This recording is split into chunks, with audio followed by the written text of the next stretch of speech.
ungalochisa abalaleli emakhaya? Kosakwethu ngithokoza kakhulu kuba mambala.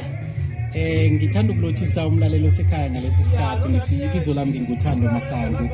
Ngimdosi phambili wechapuluko yamaNdebele kumabona kude.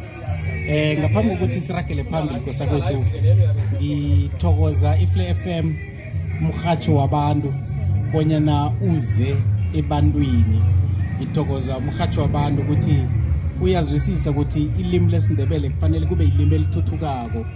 Ngithokoza umhatsho wabantu ukuthi usikimile wayibona into le echisa abantwana bamaNdebele, echisa abadosi phambili bamaNdebele, echisa uNdebele ukuthi kufanele asekeleke.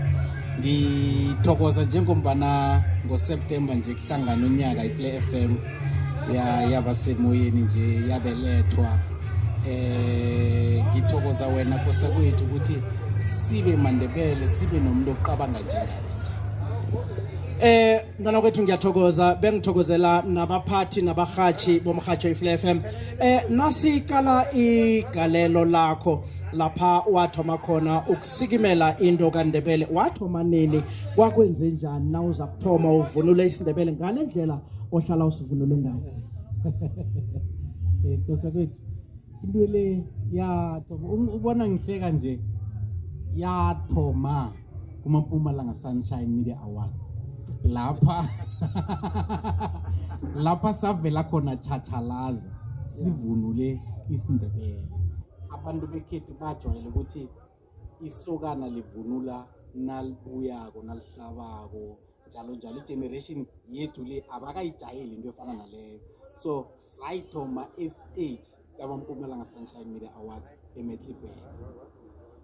Okwakhona ngathi kwakuse Witbank ngonyaka ka-2015. Ya nangikhumbula kuhle, if my memory serves me well, ya kufanele kube ngomhla ka kwakungo-2015 amaMpumalanga Sunshine Media Awards.